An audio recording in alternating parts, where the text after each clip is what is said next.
Retour à la normale, hein. Ouais. Ah là là là. C'était trop beau pour être vrai, les gars, hein. Ce début de saison était trop beau pour être vrai. Hein, voilà, ça jouait trop bien, les scénarios étaient trop parfaits jusqu'à présent. Il fallait qu'on retrouve un peu de notre Olympique Lyonnais qu'on connaît tant depuis ces dernières années, tu vois, un petit peu de ça, tu vois, un petit peu de cet ADN que nous avons, hein, voilà, le voyez ici. Non, ouais, franchement.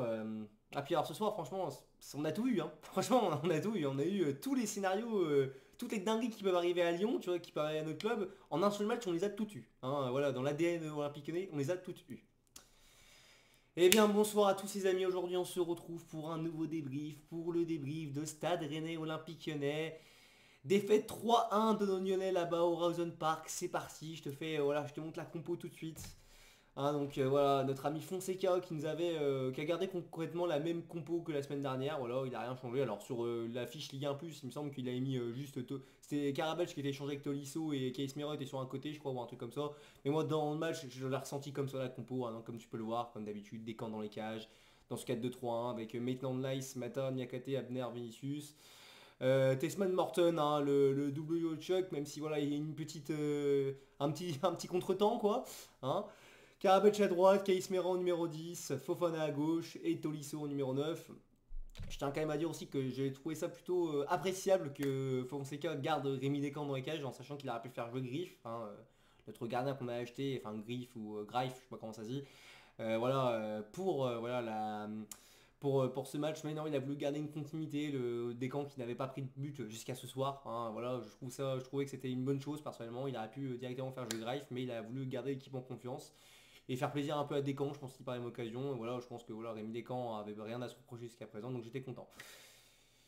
Maintenant, bah voilà, faut attaquer le match. Hein, excusez-moi, ça fait 2 minutes que j'ai commencé la vidéo et j'ai toujours pas fait commencer le débrief. Hein. Longue intro.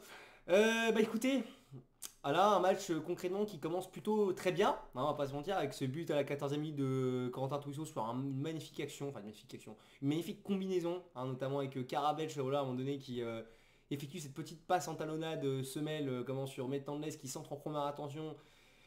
Magnifique centre qui est magnifiquement passé de la part de Tolisso, 1-0. Hein, on a très bien commencé ce match, même dans les intentions. Je trouve qu'on a été en place, qu'on a vraiment répondu physiquement à cette équipe de Rennes où là c'était un peu plus costaud, on l'a vu hein, voilà, depuis jusqu'à présent. Hein, contre Marseille, on ne l'avait pas autant ressenti parce que forcément on avait joué à 11 contre 10, donc forcément au niveau voilà, physique, ça s'égalisait un petit peu, tu vois.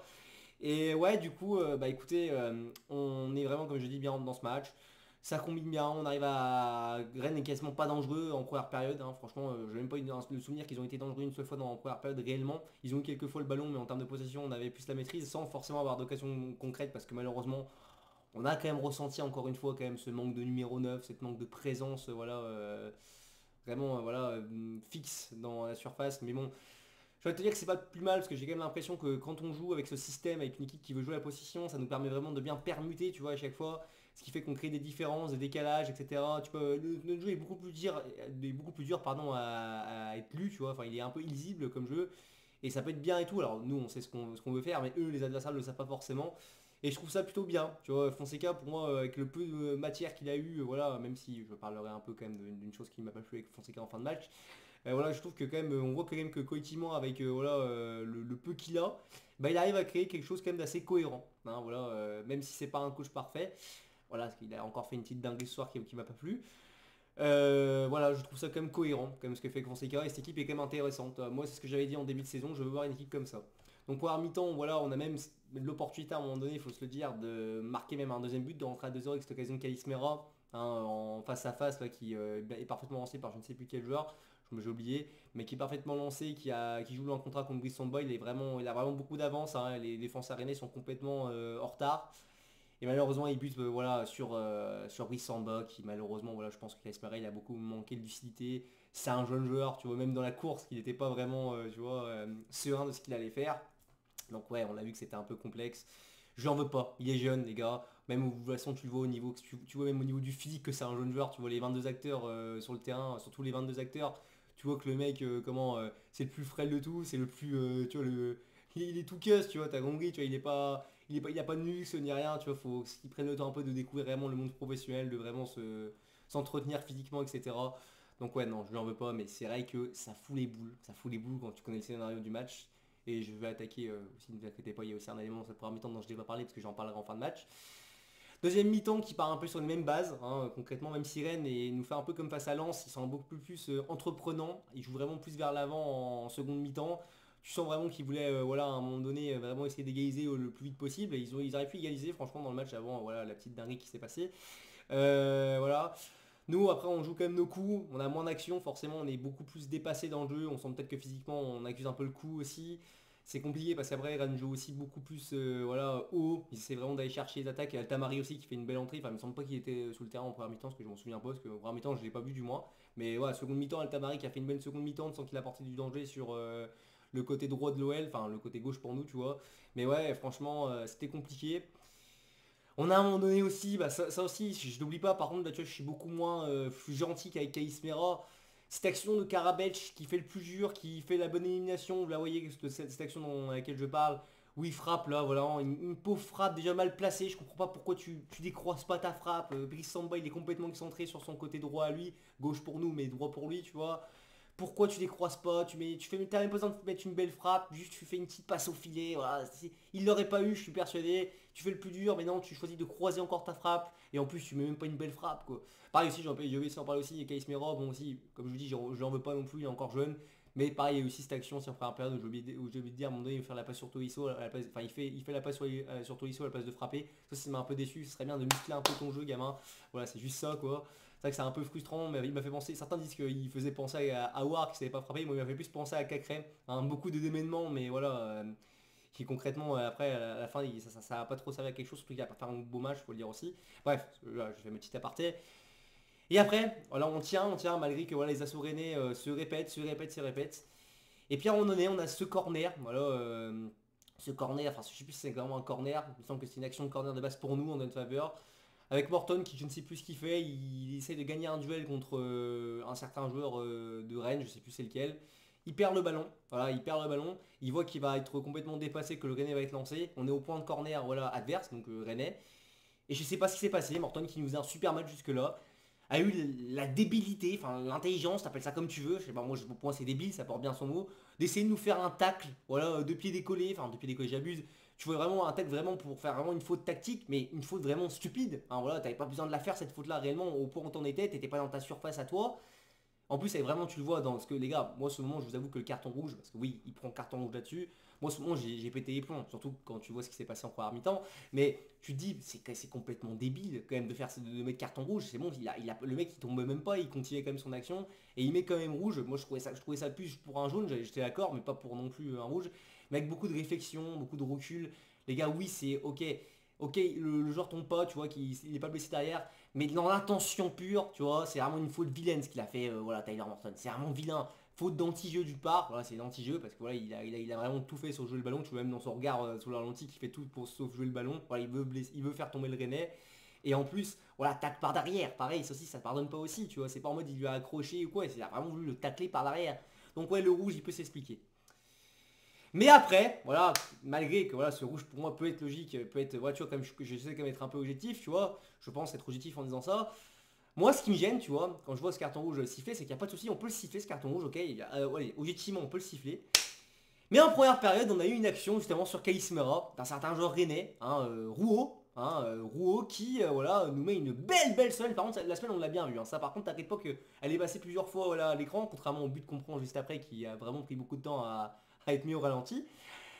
On prend, voilà, et à un moment donné, t'as un Rouault, je ne sais plus pourquoi il fait ça, mais on voit très vaguement qu'il met une semelle sur Mera, mais une belle semelle, hein, la même que Stassin presque, à part qu'il laisse pas Tolisso derrière, il laisse pas Mera, heureusement, mais il était pas loin de le faire quand même, tu vois, il aurait pu le péter aussi. Qui met une énorme semelle sur Kais Mera, la même que Stassin presque, Stassin qui n'avait pas pris rouge à l'époque, qui derrière marque un doublé, je le rappelle. Et puis là, qu'est-ce qui se passe? Voilà, pas de rouge, même pas de VAR, je sais pas, ou du buquet, voilà, je sais pas, la VAR, peut-être que Frappard, voilà, elle était pas là, enfin bon, après, je vais pas partir dans le complot, moi je crois pas en ça, mais quand même, tu vois. Et qu'est-ce qui se passe après? Après le rouge débile de Morton, corner pour Rennes 2-3 minutes après, et on prend un but par qui? Par Anthony Rouault, le mec qui avait mis la semelle juste après. Ah ouais, bah ouais. Moi je me cache pas derrière l'arbitrage, tu sais, je déteste me cacher de l'arbitrage. Mais malgré tout, faut en parler. Voilà, faut en parler à quel point, encore une fois, on se fait baiser. Parce qu'on se fait baiser. Encore une fois, voilà, je suis désolé, on se fait baiser. Je vais pas passer une demi-heure là-dessus. Mais voilà, encore une fois. C'est quand même bizarre, quand même, des fois que quand il n'y a pas de faute arbitrale sur les 3 premiers matchs, il n'y avait pas eu de faute arbitrale ni rien, l'Olympique Lyonnais s'en sortait bien. Et dès qu'on commence un peu à gagner, d'un coup, voilà, tu sais pas ce qui se passe. Voilà, la VAR ne marche plus, hein, alors qu'avec d'autres clubs ça peut marcher. Par exemple, peut-être qu'avec Paris ça aurait marché, par exemple, je ne sais pas, mais avec nous ça ne marche pas, tu vois. Ah non, non, franchement, c'est rire, quoi, c'est entre parenthèses rire, tu vois. On rigole, on rigole. Et après, qu'est-ce qui se passe? Bah, on est à rouge, on se fait égaliser, voilà, Rennes est dans sa mi-temps, ils ont fait une meilleure mi-temps que nous.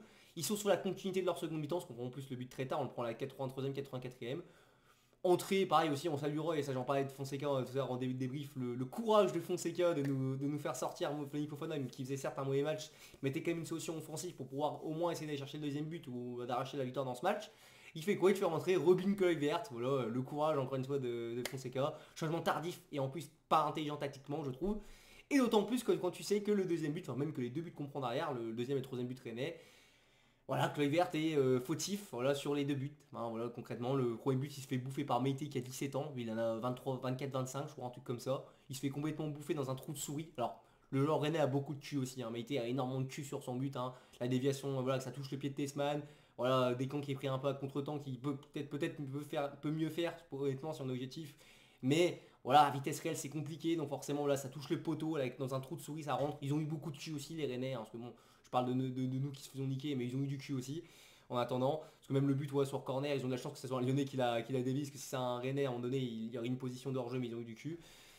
Et après, on prend ce troisième but, je me rappelle même plus. Après, je vous avoue qu'à partir du 2-1, voilà, c'était mort. Voilà, c'était fini pour moi, voilà, le match était terminé. On prend ce troisième but, en plus, pour un peu plus t'enfoncer. 3-1 pour Rennes, bravo. Voilà, bravo à Rennes. Voilà, qui a pas non plus forcément démérité, mais qui, encore une fois, voilà. Voilà, enfin encore une fois, non, peut-être pas encore une fois, mais pour nous, je veux dire encore une fois, voilà, on peut se sentir frustré parce que voilà, il y a cette décision arbitrale qu'on ne comprend pas. Moi, je vais pas me cacher derrière ça, les gars, mais franchement, c'est vraiment écœurant. C'est dégueulasse, encore une fois, je trouve ça vraiment dégueulasse. Tu peux me dire ce que tu veux, pour moi, c'est dégueulasse. C'est comme ça, de toute façon je vous dis, voilà, c'est l'Olympique Lyonnais, on supporte Lyon. C'était trop beau jusqu'à présent, 9 points sur 9. Tu vois. Et en plus, encore plus, ça avait été 12 sur 12, parce que jusqu'à la 83e, enfin jusqu'à la 80e minimum, on les avait, il me semble. Voilà, enfin, je sais plus à quel moment on marque, ils égalisent, Rennes, excusez-moi, je perds mes mots. Enfin voilà, quand on y croyait, quoi. Tu vois, pendant au moins 1 heure de jeu, on y croyait à ce 12 sur 12. Mais non, mais non. Bref, ça fait trop longtemps que je parle, j'ai 12 minutes de débrief, pardon, parce que moi je suis fatigué en plus, voilà, je vais en perdre mes mots, je suis un peu en colère. Les tops et les flops vite fait. Bon bah les tops on va passer rapidement. Hein. Les tops Tolisso qui nous a fait encore un match de patron. Hein, encore bon j'en dire tant mieux pour nous qui reste à Lyon, mais c'est vrai que qu'il soit pas en EDF encore actuellement c'est enfin c'est. J'ai même pas mon mot mais bref t'as compris quoi, c'est fou, c'est complètement débile, mais bon ça c'est autre chose. Retop après, j'aurais pu mettre Niakate, Matok qui ont fait quand même globalement je trouve un bon match. J'ai envie vraiment d'insister sur Niakate quand même qui vraiment depuis le début de saison nous fait un très bon début de saison. On dirait que c'est un autre joueur, voilà, clairement. Et aussi sur le match de Karabelj que j'ai trouvé quand même plutôt correct personnellement aussi. Voilà, j'ai trouvé bon. Il est pas incroyable comme joueur mais toujours juste techniquement. Maintenant les flops parce qu'après c'est compliqué de sortir de top réellement. Bon bah Kais Mera, je suis obligé, hein, je sais jeune joueur, tout ce que tu veux, mais il faut le dire, les gars, il a pas fait un bon match, hein, beaucoup de pertes de balles débiles, on voit que techniquement c'est intelligent, mais voilà, il manque encore beaucoup de choses à ce joueur là, tu vois qu'il se fait aussi bouffer au niveau physique, il va falloir vraiment qu'il se muscle, clairement, autant son jeu que son corps, tu vois, s'il veut vraiment réussir en Ligue 1. C'est un championnat très physique la Ligue 1. Fofana, on a besoin aussi on peut avoir 2 points de vue différents. Bon, pour moi, je trouve qu'il fait un mauvais match même dans le jeu, mais tout techniquement et tout, je trouve qu'il a pas fait des bons choix de dribble, etc. Après, on peut aussi se dire, aussi c'est vrai que voilà, on a vu que les Rennais ont vraiment mis un plan anti-Fofana. Hein. Ils étaient à chaque fois 2 sur lui au minimum, tu vois. On voit que Fofana, les gens savent qu'à Lyon, Fofana c'est un joueur dangereux. Donc forcément, ils vont être plus amenés à défendre sur lui, à plus, on va dire, l'encercler. Donc forcément. Autre flop, bah, l'entrée de Kluivert. Et j'ai rajouterai plus, c'est quoi, attends, entrée de Kluivert plus slash, comme tu veux, voilà, coaching de Fonseca pour moi qui s'est encore chié dessus en fin de match. C'est dommage parce que franchement, on n'est pas loin d'un bon match tactique de la part de Fonseca, encore une fois réussi. Mais c'est vrai que là, ces changements, moi je ne comprends pas. En plus, trop tardif. Pareil, il fait rentrer Ghezal. Mon Ghezal qui n'a pas apporté grand chose aussi. Hein, je pense que là, pas mauvais, mais bon, pas une très bonne entrée. Et puis autre flop, bon, après j'ai pas d'autres flops, hein, réellement, voilà, c'était comme ça. Ah, si, l'arbitrage, bon, ça, voilà, c'est autre chose. On peut rien y faire, ça, malheureusement, c'est pas de notre faute. Hein, voilà, c'est comme ça. Bref. J'espère que ce débrief vous a plu malgré tout. N'hésitez pas à donner votre avis, que ce soit en pouce bleu ou en pouce rouge. Votre avis en commentaire. Supporter de tout club. Vous êtes, voilà, je suis ouvert à la discussion. On peut, voilà, il n'y a pas de souci. Tant que tu es dans le respect, moi je serai dans le respect avec toi. Sinon, je ne débat même pas avec toi, je te bloque, je te le dis direct. Voilà. Que tu sois d'accord ou pas avec moi, il n'y a pas de souci. Juste tu argumentes. Je discute avec toi en commentaire, il n'y a pas de souci. D'ici là, on se retrouvera pour le débrief finalement de Lyon-Angers vendredi prochain, voilà, vers 23h pour nous. Et le match est à 21h ou 20h45, t'as compris. Et ce que là, même si on a perdu, je vous souhaite malgré tout à tous, la team OL, une bonne semaine. Et allez l'OL. Allez, à plus les amis.